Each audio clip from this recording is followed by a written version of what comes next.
Hey everybody, this is Jack with Iconic Adventures. I'm going to share our experience and some tips for a smooth embarkation process, so stick around and check it out. Number 1, check in online as soon as you're able to. For Royal Caribbean, that means 45 days in advance of your cruise. What you'll want to have handy are passports and birth certificates for all of the travelers in your group, a headshot picture and personal information for everybody in your group, as well as a credit card that you'll want to use for any onboard purchases. Doing online check-in as soon as you can enables you to pick the arrival time that works best for you. We generally prefer arrival times that are as early as possible so we can get started with our cruise as early as possible. Arrive at your designated time and leave your larger bags with the porter. A small tip is customary, about $1 or $2 per bag. That enables you not to have to carry any large bags through the terminal and in the ship until your room is ready. As you're packing your suitcases and your carry-on bags, make sure that your important travel documents, medicines, valuables, and anything else you might need for a few hours while you're on the ship are in your carry-on bag and not in your suitcase. If your travel documents get packed in your suitcase, you may not be able to get on the ship and your vacation may be ruined. Then get those travel documents ready to show the cruise staff. They'll check it along with your online check-in material to make sure everything matches. And then before you know it, you're on your way to security. On this trip, we only had to wait about 10 minutes to show our documents to the cruise staff. Going through security is very similar to going through security at the airport, except that there are no limits on the size of the fluids that you can bring on your carry-on. Please note that cruise lines have a pretty extensive prohibited items list, so if you have any questions at all, you should definitely refer to that list for your cruise line before you go on your cruise.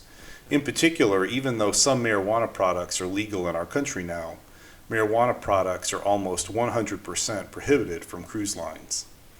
Also, cruise lines allow certain beverages on board.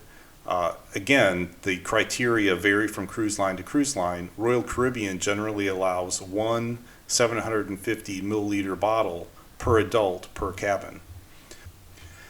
After going through security, if you're a little early, you may have to wait in a comfortable waiting room for a little bit until it's time for your group to board. But if you're on time, or if you arrived a little bit after your scheduled time, it's likely that you're going to walk straight on the ship like we did. All right, Embarkation, Miami, freedom of the seas. So excited, so nice. This is a really nice port.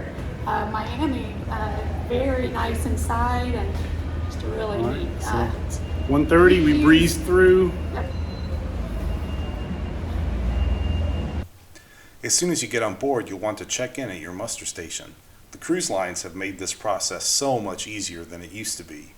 All you need to do is check in at your station as soon as you get on board. They'll make sure that you know where to go in the event of emergency, and then they'll check you off and you're ready to go and enjoy your vacation. It's usually been a pretty busy day so far by this point, so we usually like to find a restaurant and get something to eat and drink and plan our activities for the rest of the day. But you're on vacation, so you do you.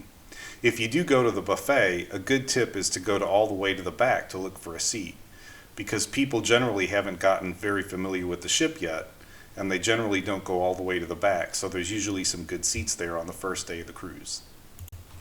After we get a little something to eat and drink, the rooms are almost always ready. So we like to go back to the room, check it out, drop off our carry-on bags, and freshen up a little bit. And then we're ready to really get going on our vacation. We really like to explore the ship on that first day. If you got kids, this is the best time to check them in to the kids clubs.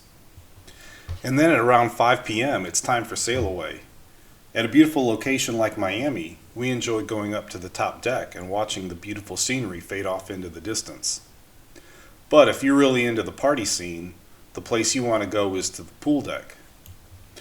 At the pool deck, you're going to have a live band, dancing, and a very festive atmosphere.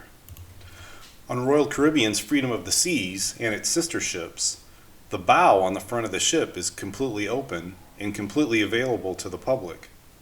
and it's relatively unknown to passengers on the first day. So after we sailed away out into the ocean, while the waves were still really calm, we went out to the bow and enjoyed that space all to ourselves. And it was a really great place to experience sail away as we got out into the ocean and started our vacation. Hey everybody, it's 5 o'clock and we are setting sail. We're heading out to sea. Yes, we are heading to wake up in Coco Key, I think. Yeah, Coco Key tomorrow. Absolutely. Look at the beautiful city behind us. Perfect day at Coco Key, that's right. Beautiful city behind us. Beautiful ocean all around us. It's gonna get smaller here real quick. Yep. Bon voyage. All right. Thank you for watching this video. If you like this content, please consider liking this video. Please consider commenting on this video. Please consider subscribing to our channel with the notification bell on. It really helps out a small channel like this get some traction. And most of all, we hope you enjoy your next adventure.